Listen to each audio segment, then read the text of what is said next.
Xin chào các bạn, mình đã trở lại rồi đây. Hành trình lần này của bọn mình là đất nước Thổ Nhĩ Kỳ xinh đẹp. Bọn mình bắt đầu khởi hành từ sân bay London Stansted theo chuyến bay của hãng hàng không Anadolu Jet. Bọn mình đặt vé qua Skyscanner và giá vé khứ hồi cho 2 chiều London Istanbul là 150 bảng, khoảng 4 triệu 700 nghìn Việt Nam đồng. Chuyến bay của bọn mình khởi hành lúc 12 giờ 25 trưa tại London và kéo dài 3 tiếng 35 phút. Khi bọn mình tới sân bay Sabiha Gökçen thì đã là 7 giờ tối theo giờ địa phương, do chênh lệch múi giờ là 3 tiếng so với giờ tại Anh.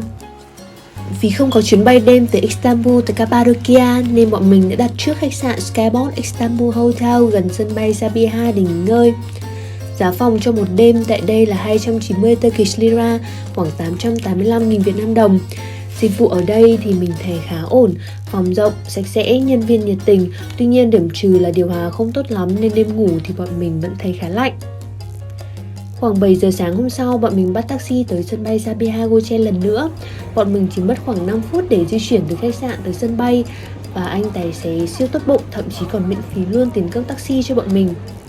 Sau khi làm thủ tục check-in xong xuôi, bọn mình lại chuẩn bị tinh thần, lên đường thôi. Chuyến bay từ Istanbul tới sân bay Kayseri chỉ mất khoảng 1 tiếng 25 phút. Lần này thì bọn mình bay cùng hãng Turkish Airlines. Giá vé khứ hồi cho một người là 282 Turkish Lira, khoảng 875.000 đồng. Sân bay Kayseri khá nhỏ, bọn mình chỉ cần đi thẳng vào là đã tới khu vực nhận hành lý ký gửi. Bọn mình cũng đặt trước xe dịch vụ đưa đón của khách sạn nên vừa bước ra ngoài là đã có người chờ sẵn. Và may mắn là dù chỉ lựa chọn dịch vụ đưa đón thông thường chứ không đặt xe riêng vì thấy giá chênh lệch nhau khá nhiều. Nhưng có lẽ do đợt này vắng khách nên cả xe to đùng cũng chỉ có 2 đứa mình. Nội thất xe thì siêu đẹp và rộng rãi, bọn mình chỉ phải trả 55 Turkish Lira là khoảng 170.000 một người cho một chiều từ sân bay về Cappadocia. Sau 1 tiếng 30 phút thì cuối cùng bọn mình cũng đã đặt chân tới khách sạn trong mơ Sultan Cave Suites.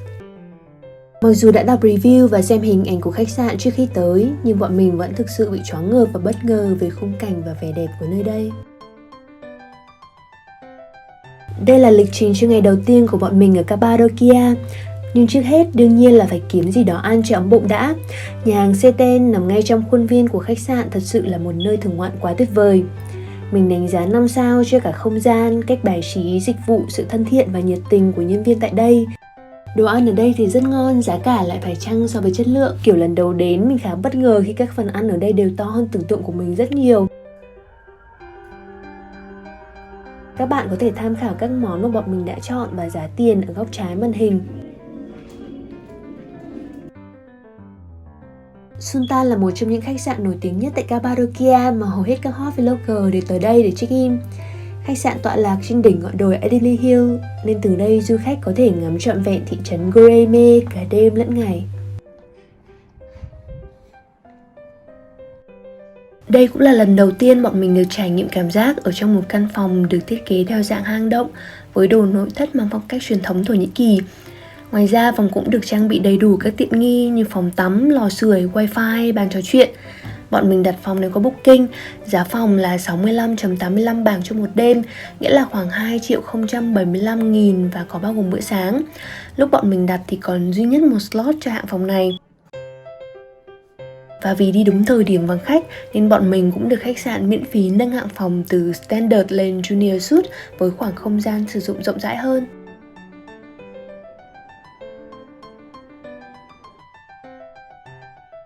Tới buổi tối thì để đáp lại sự mong mỏi của em Jen thì bọn mình đã bắt taxi để tới ngắm nhìn khung cảnh đồi tình yêu vào ban đêm. Phải công nhận là nhìn từ trên đỉnh đồi xuống thành phố lúc lên đèn thật quá mãn nhãn. Cảm giác lung linh huyền ảo vô cùng.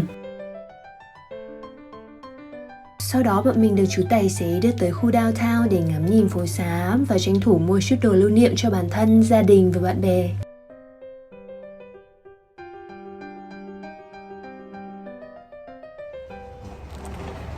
Bây giờ chị em mình đi đâu nhờ?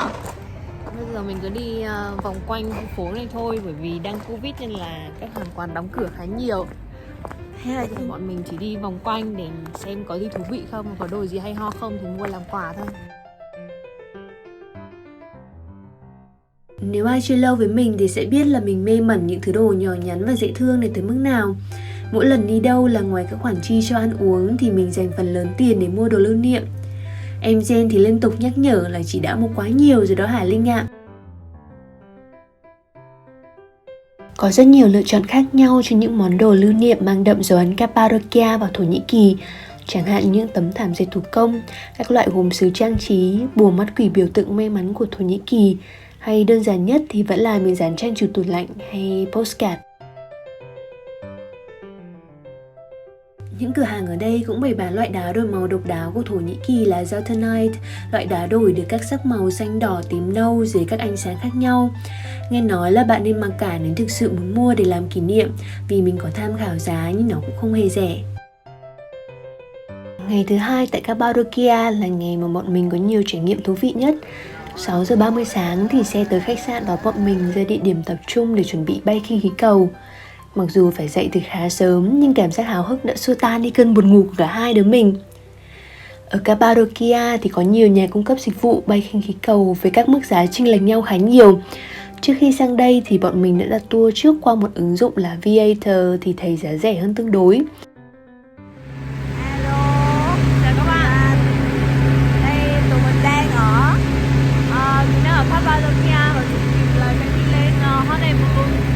Tụi mình đã phải dậy từ lúc 5 giờ 50 sáng để chuẩn bị được pick up, sau đấy thì đi ra đây.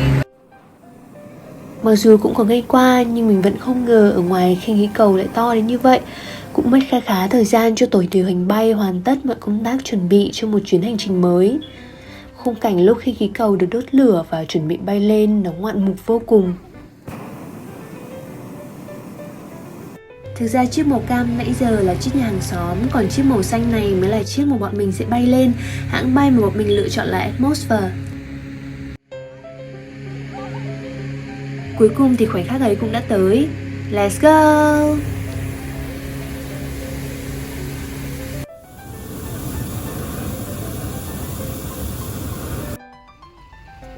Our flights will be 50 minutes till 1 hour, 10 minutes because normally 1 hour first. Sau khi được nghe giới thiệu, hướng dẫn và những lưu ý từ tổ điều hành bay thì bọn mình từng chút một để đưa lên cao hơn. Tour này được thiết kế dài 50 phút đến 1 tiếng, sẽ bay qua những nơi đẹp nhất để đón bình minh và ngắm nhìn toàn cảnh thung lũng Gureme. Độ cao cao nhất mà chúng mình được đưa lên là hơn 1.000 mét. Mặc dù là một đứa sợ độ cao nhưng cảm giác ở trên khinh khí cầu thì thật đúng là đã quá Pepsi ơi.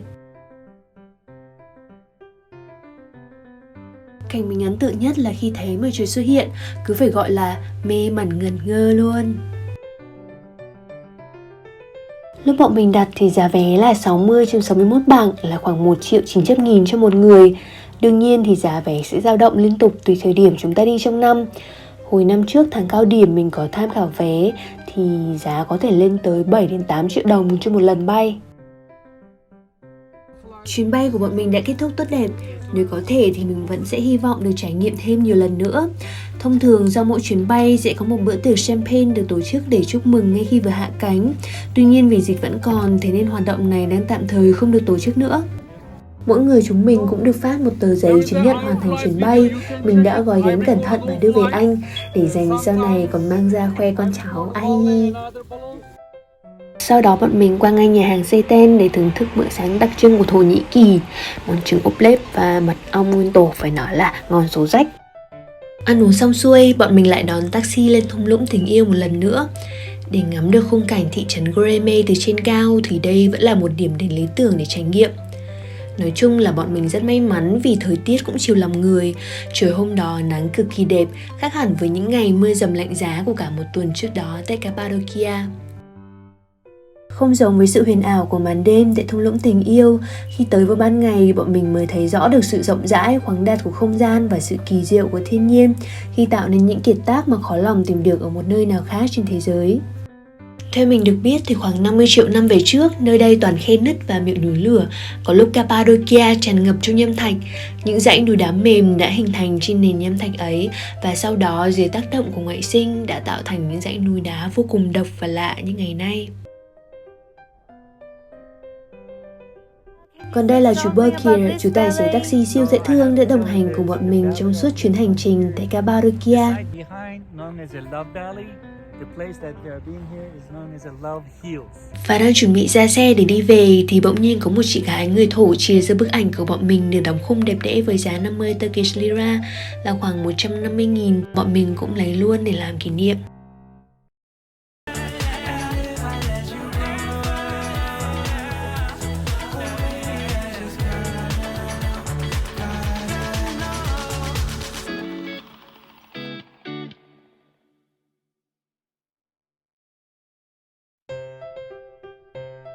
Tên gọi của Cappadocia xuất phát từ tiếng địa phương với hàm ý là vùng đất của những con ngựa đẹp. Bởi vậy nếu tới đây rồi mà không cưỡi ngựa ngắm hoàng hôn thì quả thực là thiếu sót. Bọn mình cũng đặt trước tour này qua ứng dụng Viator với giá vé là 30.05 bảng, khoảng 950.000 cho một người. Chuyến đi kéo dài khoảng 3 tiếng, bao gồm cả thời gian đón và trả bọn mình về khách sạn. So với trải nghiệm khinh khí cầu hồi sáng thì trải nghiệm này đòi hỏi sức khỏe, tinh thần dũng cảm và tính kỷ luật cao hơn nhiều. Bởi bọn mình sẽ cưỡi ngựa đi theo đoàn, trực tiếp leo lên các vách đứng cao và hẹp. Trải nghiệm này thực sự không dành cho người yếu tim, nhưng nếu đam mê cái đẹp thì bạn rất nên thử. Vì khung cảnh ngắm hoàng hôn tại thung lũng hoa hồng nó cũng tuyệt vời không kém việc chúng ta được ngắm bình minh trên khinh khí cầu.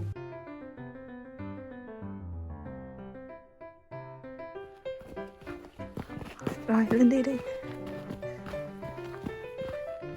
Linh thích con ngựa nào? Là lên ra đi.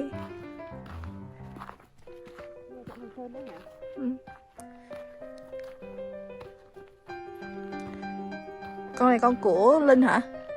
Con này con của Tuyền mà. Không, con của Tuyền có cái quay mà.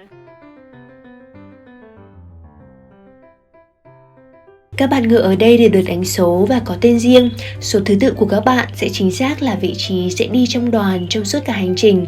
Có một điểm là các bạn ấy khá ham ăn nên thỉnh thoảng đang giữa đường lại tự nhiên thấy dừng lại để bứt bứt và nhai nhai vài ngọn cỏ.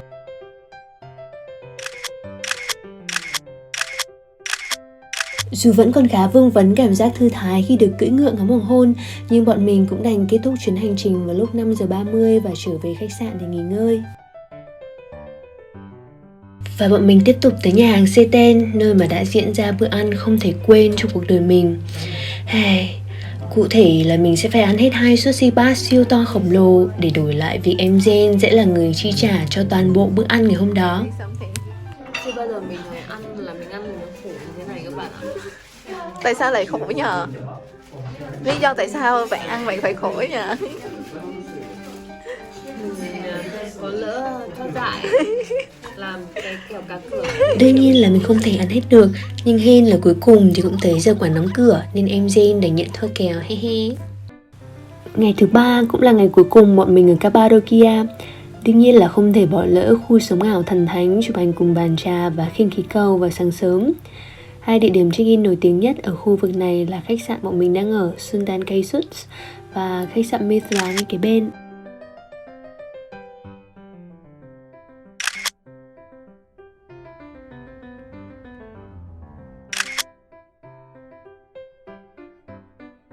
Đến buổi chiều thì bọn mình được anh bạn dễ thương Mohammed dẫn đi dạo quanh thăm thú thị trấn Goreme. Bọn mình cũng tranh thủ ghé quán nước gần đó để mua chút đồ uống nhâm nhi trên cả quãng đường. Em Jane thì chọn một cốc nước ép lựu đỏ đặc trưng của người Thổ, còn mình và anh Mohammed thì đã mua vài cốc cappuccino để sưởi ấm giữa tiết trời se se lạnh tại đây. Bọn mình cứ thế đi dạo vòng quanh, tám ra ba câu chuyện về cuộc sống, tranh thủ ngắm nhìn đường phố và cảnh quan vô cùng lạ mắt của Goreme. Thực ra anh Mohammed đến từ Afghan, thế nhưng vì yêu cuộc sống yên bình tại thành phố này nên đã quyết định gắn bó lâu dài với nơi đây. Tình cờ thì bọn mình thấy một cây mắt quỷ Nazer, một biểu tượng đặc trưng của văn hóa Thổ Nhĩ Kỳ nhằm xua đuổi tà ma và mang lại may mắn, nên đã tranh thủ chụp vài bức hình làm kỷ niệm.